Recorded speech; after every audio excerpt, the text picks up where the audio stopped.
రాష్ట్ర కేంద్ర పాలిత ప్రాంతాల శాసనసభల మహిళల సాధికారత కమిటీ 2 రోజులు సదస్సు నిర్వహించింది తిరుపతిలో. ఆ సభలో పలువురు వక్తలు, స్పీకర్ ఓంప్రకాష్ బిర్లా, రాష్ట్ర speaker Ayyanna Patrudu, deputy speaker Raghuramakrishnaraju గారు, గవర్నర్ అబ్దుల్ నజీర్ గారు మరియు పలువురు వక్తలు ప్రసంగించారు. మహిళా సాధికారత, మహిళలకు ఆస్తిలో వాటా హక్కులు, మహిళా అభ్యున్నతి, మహిళల్ని ఆర్థికంగా పరిపుష్టించాలన్న ఆలోచన తెలుగుదేశం పార్టీ స్థాపించిన తర్వాత అన్న నందమూరి తారక రామారావు తీసుకున్న ప్రధానమైన నిర్ణయాల్లో ఒకటి మహిళలకు ఆస్తిలో వాటా హక్కు ఇవ్వటం. అలాగే చంద్రబాబు నాయుడు గారు ముఖ్యమంత్రి అయిన తర్వాత డ్వాక్రా గ్రూపులు, మెప్మా, సర్ఫ్ లాంటి సంస్థలని స్థాపించి మహిళలకు ఎలా ఆర్థికంగా అండగా ఉన్నారో మనం చూసాం. చంద్రబాబు నాయుడు గారు ప్రారంభించిన డ్వాక్రా గ్రూపులు ఇవాళ 20,679 కోట్ల రూపాయలు పొదుపు చేసే దిశగా ప్రయాణం సాగిందంటే చంద్రబాబు నాయుడు గారు తీసుకునే నిర్ణయం ఎంత పటిష్టంగా ఉంటుందో, ఆయన ఒక ఆలోచన చేస్తే వారికి ఎంత అండగా ఉంటారో స్పష్టంగా తెలుస్తుంది. మహిళా అభివృద్ధి, రాజకీయంగా మహిళల ఉన్నతి, మహిళా సాధికారత మీద పలువురు వక్తలు ప్రసంగించిన తర్వాత తెలుగుదేశం పార్టీ మహిళా అభివృద్ధిలో పాత్ర, రాజకీయంగా మహిళలు కల్పించిన అవకాశాలు, ఆర్థికంగా రాజకీయంగా ఆ మహిళలకు టీడీపీ అండగా నిలబడిన తీరు విశ్లేషించడానికి మనతో పాటు ఉన్నారు సోషల్ యాక్టివిస్ట్ శ్రీలీల గారు. వారిని అడిగి మరిన్ని విశేషాలు తెలుసుకునే ప్రయత్నం చేద్దాం. నమస్తే శ్రీలీల గారు. నమస్తే అండి. మహిళా సాధికారత, మహిళా స్వావలంబన, టీడీపీ పాత్ర. నిన్న 2 రోజుల సదస్సు సందర్భంగా పలువురు వక్తులు పలు రకాల అంశాలు ప్రస్తావించారు. మన రాష్ట్రంలో ముఖ్యంగా తెలుగుదేశం పార్టీ ఆవిర్భావం తర్వాత మహిళలకు వనగూరిన ప్రయోజనాలు ఏంటి, మహిళా సాధికారతకి, మహిళలు రాజకీయంగా అభివృద్ధి చెందడానికి టీడీపీ పాత్ర ఎట్లా విశ్లేషిస్తారు? అన్న నందమూరి తారక రామారావు గారు. అన్న అనగానే అసలు ఇక్కడ విశ్వవిఖ్యాత నట సార్వభౌముడు అని చెప్పుకుంటాం. అటువైపు చలనచిత్ర రంగాన్ని, రాజకీయ రంగాన్ని కూడా ఎంత గొప్పగా ఆయన ముందుకు తీసుకొచ్చారో కూడా, ఏ విధంగా తను నడిపించారో, నడుచుకుంటూ వచ్చారో చూసాం. కానీ అన్న అనే పదం ఎందుకు వచ్చింది రామారావు గారికి? ప్రతి ఒక్కరూ కూడా తోబుట్టువులుగా నా అక్క చెల్లెమ్మలు అని చెప్పేసి ఫస్ట్ ఆయన ఏదైతే సంబోధిస్తూ వచ్చారో ఆ పదాలు అన్న అని పిలిపించుకునే గొప్ప వ్యక్తి. ఆ వయసుతో సంబంధం లేదండి. మహిళలందరూ కూడా అన్న ఎన్టీఆర్ అని చెప్పేసి ప్రతి ఒక్కరూ గొప్పగా చెప్పుకునే వ్యక్తి తారక రామారావు గారు. ఎందుకు అంటే ఆడపడుచుకి ఆస్తిలో సమాన హక్కు. పసుపు కుంకుమ కింద ఒకప్పుడు పెద్ద రిజిస్ట్రేషన్లు ఇవేమి లేవు. పసుపు కుంకుమ కింద అనగానే శాంక్షన్ అయిపోయేది.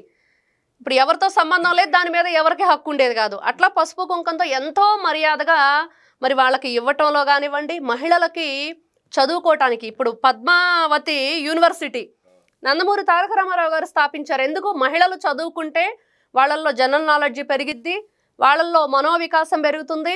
ఏ విధంగా వాళ్ళు ఈ రోజున అంత కాపురాన్ని తీర్చిదిద్దుతున్నారంటే దేశాన్ని ఎందుకు తీర్చిదిద్దరు అనే ఒక గొప్ప ఆయన మనసుతోటి, ఆ ముందు చూపుతోటి ఇవన్నీ కూడా స్థాపించటం, మహిళలకు పెద్దపీట వేయటం, వాళ్ళు చదువుకోవటానికి కానివ్వండి, ఆర్థికంగా బలోపేతం కావటానికి, ఉద్యోగాలు.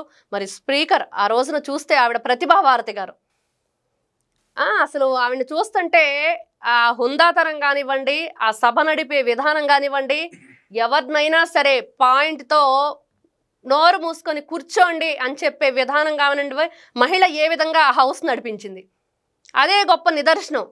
ఈ రోజున చూస్తే మీరంటున్నట్లుగా తిరుమల తిరుపతిలో మనం చూస్తే కనుక తిరుపతిలో ఏదైతే ఈ మహిళా సాధికారిక సదస్సు పెట్టారో వీళ్ళందరూ కూడా పెద్ద పెద్ద మన వక్తలందరూ మాట్లాడేవన్నీ వింటూ ఉంటే మహిళలకి ఎంత వీళ్ళు ఆదరిస్తున్నారు, వాళ్ళు ఏ విధంగా ముందుకు వెళ్ళటానికి సహాయ సహకారాలు అందిస్తున్నారు మనం చూసాం. ఎన్టీ రామారావు గారు తర్వాత టీడీపీ గవర్నమెంట్లో నారా చంద్రబాబు నాయుడు గారు పిల్లల్ని 10th క్లాస్లో ఆపేసి చదువులు మరి ఇంటికి పరిమితం చేయటం, లేకపోతే పెళ్ళిళ్ళు చేసేయటం, నెక్స్ట్ సైకిళ్ళు ఇచ్చేసి సైకిళ్ళ మీద రావటం, నడిచే పని ఉండదు, ఇబ్బంది లేకుండా. ఈ రోజున చూస్తే మహిళలకు ముఖ్యంగా పిల్లల కోసం గవర్నమెంట్ స్కూల్స్లో, అదేవిధంగా ప్రైవేట్ స్కూల్స్లో కూడా శానిటరీ ప్యాడ్స్ కూడా ప్రొవైడ్ చేసే గొప్ప మనసుతో ముందుకు తీసుకెళ్ళాడు ఆయన.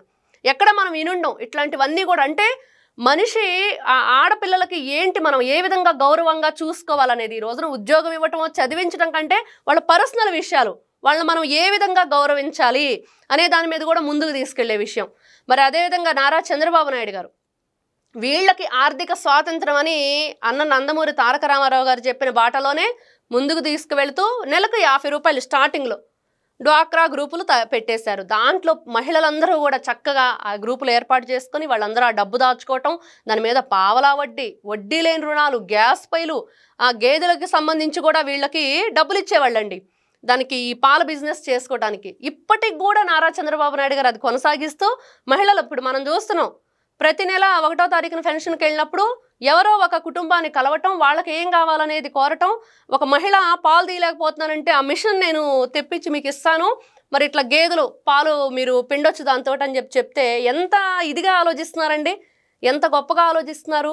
మహిళలు ముందుకు వెళ్ళాలంటే ముందుగా చదువుకోవాలి, మంచి ఉద్యోగం చేయాలి. ఇప్పుడు మనం చిన్నప్పటి నుంచి వింటూ వచ్చాం, ఎప్పుడు కూడా ఆవిడ డిపెండ్ అయ్యేదే కానీ ఇండిపెండెంట్గా ఉండేది కాదు అని. కానీ ఈ రోజున ఇండిపెండెంట్గా ఉండాలంటే తనకి ముఖ్యంగా విద్య ఉండాలి, వికాసం ఉండాలి, నదుల్లోకి వెళ్ళి తను ఏంటి అని తన వ్యక్తిత్వం ఉండాలి. ఇవన్నీ ఉంటే మహిళ గౌరవింపబడిద్ది, ఎదుటి వాళ్ళని గౌరవించడం కూడా తనకు తెలుస్తుంది అనేది ఈ రోజున పెద్దవాళ్ళందరూ మాట్లాడిన మాటలు. గౌరవ స్పీకర్ అయ్యన్న పాత్రుడు గారు కానివ్వండి, రఘురామకృష్ణరాజు గారు కానివ్వండి, మన పురంధరేశ్వరి గారు కూడా, వీళ్ళందరూ కూడా మహిళలు ఈ రోజున ఏంటి, ఈ రోజున భారతదేశం ఇప్పుడు ప్రపంచవ్యాప్తంగా చూసుకుంటే భారతదేశం ఏ స్థానంలో ఉంది అంటే దేశవ్యాప్తంగా, మరి రాష్ట్రంలో ఎంతమంది మహిళలకు ఈ రోజున ఎమ్మెల్యేలుగా చూసాం, రాజకీయ పరంగా ఎంత పెద్ద పీట వేశారు అని. డ్వాక్రా సంఘాలు ఇవాళ చంద్రబాబు నాయుడు గారు ప్రారంభించిన డ్వాక్రా సంఘాలు 20,740 కోట్ల రూపాయలు బ్యాంకుల్లో పొదుపు చేశాయంటే ఆయన ప్రారంభించిన ఆ సంఘాలు ఎంత అద్భుతమైన పనితీరు కనబరుస్తారో తెలుస్తూ ఉంది. మీరు ఏ ఇండస్ట్రీ తీసుకున్నా ఎంతో కొంత అప్పులు ఎగ్గొట్టి వెళ్ళిపోయే పరిస్థితి వస్తుంది. 0.2% కూడా ఎగ్గొట్టిన పరిస్థితి లేదు. సిబిల్ స్కోర్ బాగుంది, సిబిల్ స్కోర్ చాలా బాగుంది. అలాంటి వ్యవస్థను నెలకొల్పిన చంద్రబాబు నాయుడు గారి ప్రయాణాన్ని మీరు ఎలా చూస్తారు, ఎట్లా విశ్లేషిస్తారు? నారా చంద్రబాబు నాయుడు గారు ఆయన చిన్నతనంలోనే ఆ గ్రామంలో కానివ్వండి, వాళ్ళ కుటుంబంలో వాళ్ళ తోడబుట్టిన వాళ్ళను కూడా మధ్యలో చదువు ఆపేయటానికి తను, ఆ అమ్మాయి చదువు మానేస్తానంటే తను భోజనం పెట్టొద్దు అన్నారంట. దాన్ని బట్టి మనకు అర్థమవుతుంది ఎంత గొప్పగా, ఇంటికే కాదు అదేవిధంగా అక్కడ చదువుకునే పిల్లలకి ఫీజులు కట్టడం, తనకున్న దానిలోనే వాళ్ళని విద్యకు ప్రోత్సహించడంలో తను ముందున్నారు. ఈ రోజున ఏదైతే పార్టీ సిద్ధాంతం ఉందో, అన్న నందమూరి తారక రామారావు గారు ఏ సిద్ధాంతాన్ని అయితే ప్రవేశపెట్టారో దాన్ని 100 పెంచుకుంటూ ఇంకా గొప్పగా తీర్చిదిద్దు మహిళలకి పెద్దపీట వేయటం, వాళ్ళు ఖచ్చితంగా చదువుకోవాలి, సంపాదించాలి, వాళ్ళకంటూ ఒక గౌరవం ఉండాలి, ఆర్థిక స్వాతంత్రం ఉండాలనే విధంగా చూడటాన్ని నిజంగా నా భూతో నా భవిష్యత్తు అందరూ కూడా ఈ విధంగా ఆలోచించి ఈరోజు చూసాం. వాళ్ళ ఇంటి కోడల్ని ఆ అమ్మాయి ఎన్నోసార్లు చెప్తారు, బ్రాహ్మణి గారు చిన్నతనంలో మ్యారేజ్ అవ్వటం, ఆ తర్వాత కూడా చదువుకోవటం, ఈ రోజున హెరిటేజ్ కంపెనీని ఏ విధంగా ముందుకు తీసుకువెళ్తున్నారు అత్తాగోడళ్ళు ఇద్దరు కలిసి. అంటే మహిళ చదువుకుంటే ఎలా ఉండిద్ది అనేది ఈ రోజున చేతలతో చూపించటం అనేది చూస్తూ ఉంటే రాష్ట్ర భవిష్యత్తు ఇంకా మంచిగా ఎదుగుదల పెరుగుతుంది. అంటే ముఖ్యంగా ఆర్థికంగా తీర్చిదిద్దబడుతుంది. అది ఒక విజనరీ లీడర్గా ఒకవైపు రాష్ట్రాన్ని ఏ విధంగా తీర్చిదిద్దుతున్నారు, మహిళల జీవితాలను కూడా అదే విధంగా తీర్చిదిద్దుతున్నారని నారా చంద్రబాబు నాయుడు గారి విషయంలో మనకు అర్థమవుతుంది.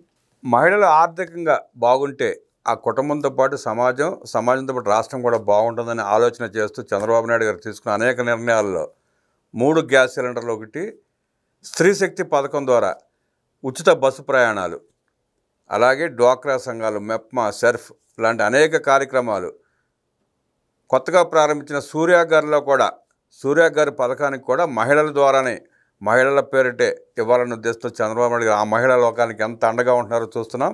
ఆ మహిళల అభ్యున్నతికి, అభివృద్ధికి, రాజకీయంగా వారి ఎదుగుదలకి చంద్రబాబు నాయుడు గారు ఎంత అండగా ఉంటున్నారో, మహిళా పక్షపాతిగా ఆయన తెచ్చుకున్న పేరు, మహిళల పట్ల ఆయన చూపించే ఆపేక్ష, తన చిన్నతనం నుండి తన కుటుంబ సభ్యుల కష్టాలు చూసి మహిళలకు అండగా ఉంటూ వారిని అభివృద్ధి పదవులు నడిపిస్తున్న చంద్రబాబు నాయుడు గారికి ధన్యవాదాలు తెలిపిన శ్రీలీల గారికి ధన్యవాదాలు తెలియజేస్తూ నమస్కారం.